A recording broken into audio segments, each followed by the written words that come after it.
వస్తుంది కదండి సార్ అని నేను చెప్పడం జరిగింది. అదే విషయం ఆయన కొందరితో చెప్పడం జరిగింది. ఇలా దామోదరుడు అని గుంపులుగా చెప్పుకోవడం జరిగింది. నేను ఎప్పుడు మన టికెట్ వచ్చే వరకు మనం విడిచిన పనులు నిలబెట్టుకొని తర్వాత చాలా మన రాజు అందరూ కలిసి వస్తే ఇస్తారని రకంగా అక్కడ చెప్పడం జరిగితే దాని ఉద్దేశం అన్ని పరిస్థితులు అమలు చేసుకోవడానికి కానీ మనం ఉండవు. ఎంతో భగవంతు ఇచ్చే అవకాశం ఉన్నారు కాబట్టి అలాగే అక్కడ కలవచ్చు సార్. మాకు ఇన్ఛార్జ్ వద్దు, ఇక్కడ మాకు ఆవిడ వద్దు, ఇక్కడ మాకు ఇన్ఛార్జ్ భూజే వద్దు. వస్తే మేము నాశనం అయిపోతాం, పార్టీ కాడ దెబ్బతింటది. ఎటు వస్తే వద్దు, త్వరగా కొత్త ఇక్కడ కష్టం కార్యక్రమాన్ని ఇక్కడ కష్టం పార్టీకి, తెలుగుదేశం పార్టీకి ఇక్కడ ఇన్ఛార్జ్ ఉండాలనుకుంటే, తెలుగుదేశం పార్టీకి ఇన్ఛార్జ్ ఉండాలనుకుంటే పక్క నియమించండి. ఎవరు నిర్ణయం మేము ఏకీకరిస్తాం, కానీ పార్టీ అడుగుడిన ఇక్కడ గ్రూపులు కంటిన్యూలో ఉన్నాం. జనసేన పూర్తి పొందాం, మధ్య అవుట్లెట్ కష్టపడి గెలిపించాం. కాబట్టి మేము చేసుకుని ఎక్కడ మాకు కష్టం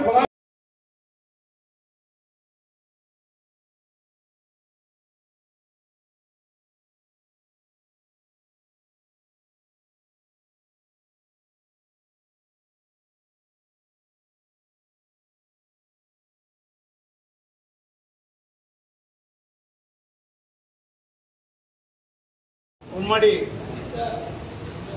కూటమి అభ్యర్థి నిమ్మక జయకృష్ణ గారికి ఎమ్మెల్యే అయ్యారు. ఎమ్మెల్యేగా మంచి మెజారిటీ గెలిచారు.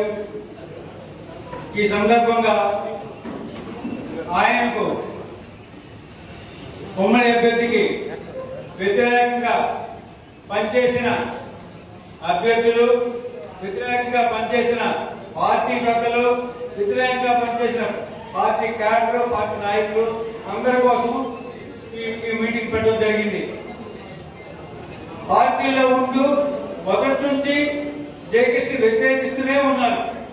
టీడీపీ పార్టీలో ఉన్నారు, టీడీపీ అనేక పదవులను ఇచ్చారు, అనేక జిల్లా వైస్ చైర్మన్ గా, ఎంపీపీలుగా, జడ్పీటీసీలుగా ఉంటూ అన్ని విధాలుగా అడుగున జయకృష్ణ ఇబ్బంది పెడుతూ పార్టీ కార్యక్రమాలు, తెలుగుదేశం పార్టీ కార్యక్రమం చేస్తున్నప్పుడు ప్రతి విషయంలో ఇబ్బంది పెట్టినా సరే ఆయన మొక్కవాన్ని విశ్వాసంతో మిగిలిన క్యాడర్లందరినీ కలుపుకొని బ్రహ్మాండమైన క్యాడర్ తయారు చేసుకున్నారు. ఎట్టి వర్షాలు గెలుస్తామనే పరిస్థితి తీసుకొచ్చిన తర్వాత మన ముఖ్యమంత్రి చంద్రబాబు నాయుడు గారు ఆయన సిఫార్సు మేరకు పెద్ద మనసుతో పవన్ కళ్యాణ్ గారు, మన డిప్యూటీ ముఖ్యమంత్రి గారు పవన్ కళ్యాణ్ గారు, ఆయన చంద్రబాబు నాయుడు గారి ఇద్దరు అనుకొని మన జయకృష్ణ గారికి జనసేన టికెట్ ఇవ్వడం జరిగింది. ఆ ఇచ్చిన మోహం బ్రహ్మాండంగా ఉంది, బంపర్ మెజారిటీతో ఆయన గెలవగలిగారు. అయితే ఇక్కడ సమస్య ఏంటంటే మధ్యలో ఎన్నికలకి ఒక 15 రోజుల ముందు ఇక్కడ ఇన్ఛార్జి నియమించారు. ఎవరైతే మనకు వ్యతిరేకంగా పోటీ చేస్తున్నారో, వ్యతిరేకంగా క్యాన్వస్ చేస్తున్నారో ఆ అభ్యర్థి యొక్క రిప్రజెంటేషన్ ఎవరు భూదేవిని ఒక రిప్రజెంటేటివ్ పెట్టుకుని ఆవిడ కోసం టికెట్ కోసం హార్నిషన్ కష్టపడ్డారు.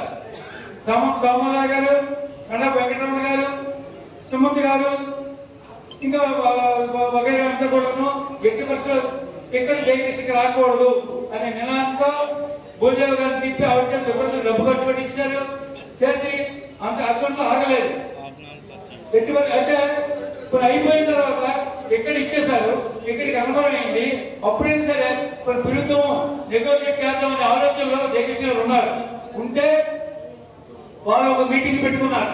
వాళ్ళు ఒక మీటింగ్ పెట్టుకుని ఏం చేశారంటే అక్కడ ఆ మీటింగ్ సారాంశం ఏంటంటే మా అందరం ఎట్టి పరిస్థితుల్లో జయకృష్ణని ఓడించడమే మా ధ్యేయం, దానికి ప్రణాళిక రూపొందిస్తున్నాను. వీడియో ఉన్నాయి, ఆదరణగా చెప్తున్నాం. ప్రణాళిక రూపిస్తాయి. ఎట్టి పరిస్థితుల్లో ఉమ్మడి కూటమి అభ్యర్థి గెలకూడదు.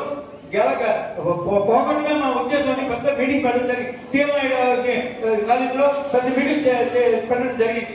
వాళ్ళందరూ స్పీచ్లు కూడా అన్ని రికార్డ్ అయి ఉన్నాయి.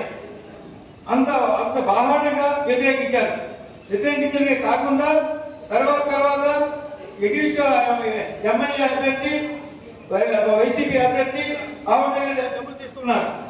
అంతేకాకుండా ఏంటంటే పబ్లిక్ కనీసం సీక్రెట్ గా వెనకడం చేయడం జరగలేదు. బ్యానర్కి వేయమని పబ్లిక్ గా అక్కడ వెంకటరమణ గాని, దామోదర్ గారు కానీ, సుమంత్ గాని ముగ్గురు కూడా పబ్లిక్ గా ఎటువంటి ఫ్యాన్కి వేయండి అని ఆవిడ దగ్గర డబ్బులు తీసుకుని ఆ డబ్బులు పంచడం జరిగింది. ఆ వెనక క్యాడర్ అంతా కూడా ఆ డబ్బులు వెనక కూడా ఆ డబ్బులు పంచడం జరిగింది. పబ్లిక్ గా సీక్రెట్ గా జరగలేదు. ఆ గ్రామాల్లో వాళ్ళు రిగ్గింగ్లు కూడా ప్రయత్నించారు. అయితే మన జనసైనికులు, మన టీడీపీ వర్కర్స్ అంతా కూడాను అక్కడ అడ్డుకున్నారు. ఏంటి కూడి ఉంది, ఉదాహరణ కూడి ఉంది. కూడిలో వాళ్ళు ఏంటంటే అయ్యా మీరందరూ వైసీపీ వాళ్ళు, మేము టీడీపీ వాళ్ళు, మేము సపోర్ట్ చేస్తాం, రిగ్గింగ్ చేస్తున్నామని చెప్పారు. చెప్తున్నా సరే జన సైనికులు టీడీపీ వాళ్ళు అక్కడ ఊరుకోలేదు. సమస్య ఎంతమంది కుర్రోళ్ళు వాళ్ళు ఊరుకోకుండా మేము పోలింగ్కు తవ్వాలి, ఏం పడితే మాకు పడినాయి, లేకపోతే లేదని పోలింగ్ జరిపించడం జరిగింది. వాళ్ళు పూర్తిగా పోలింగ్ జరగడానికి మన సహకారం మా పార్టీ తరఫున మేము ఇవ్వడం జరిగింది. దానివల్ల కొంత కనీసం 300 ఓట్లు అక్కడ టూర్లో పడ్డాయి. లేకపోతే కంప్లీట్ రిగ్గింగ్ చేస్తాడు. వైస్ చైర్మన్ గా ఉన్న తెలుగుదేశం క్యాండిడేట్ ఆయన రిగ్గింగ్ చేస్తాడు. రిగ్గింగ్ చేసిన దాన్ని అడ్డుకోగలిగారు. అంతేకాకుండా సామంత దామోదర్ గారు ఆయన గ్రామంలో ఆయన సర్పంచ్ తో సహా మిగిలిన మొత్తం అంతా క్యాడర్ అంతా వచ్చింది. టీడీపీ పార్టీలో ఉన్నది, ఆయన వ్యతిరేకం ఉంది. అక్కడ ఏం చేయలేకపోయాడు. అక్కడ కూడా ఆయన 78 ఓట్లు మెజార్టీ వచ్చింది. ఎవరికి? జనసేన పార్టీకి. ఆయన వేసినవన్నీ ఫ్యాన్కి వేయించుకున్నాడు. డైరెక్ట్ గా ఫ్యాన్కి వేయించుకున్నాడు. డైరెక్ట్ గా చేశాడు. అదే కాకుండా అక్కడ లక్ష్మీపేటకు వచ్చేసరికి ఆయన ఏం చేశారంటే కొన్ని ఫ్యాన్కి వేయించారు, కొన్ని నోటాకి వేయించారు. అక్కడ సుమారు 140, 150 ఓట్లు నోటాకి పడ్డాయి. అది అర్థం చేసుకోండి. నోట ఎక్కడి నుంచి వస్తాయి?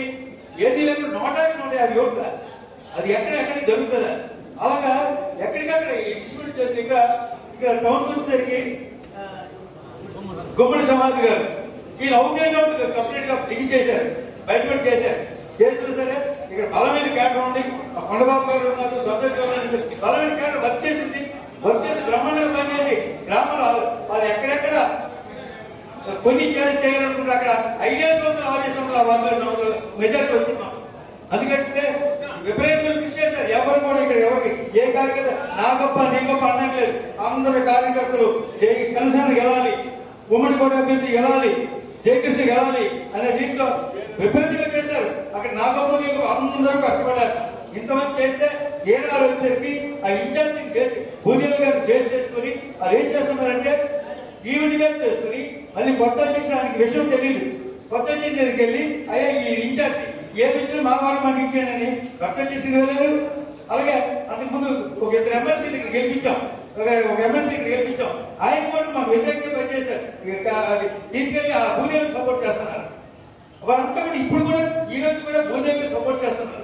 భూదేవి సపోర్ట్ చేసి ఇక్కడ ఏంటంటే ఎక్కువ విషయం ఏంటంటే ఈ రోజు వాళ్ళు వ్యతిరేకంగా ఇంత భాగం చేశారు, పార్టీ వ్యతిరేకించారు.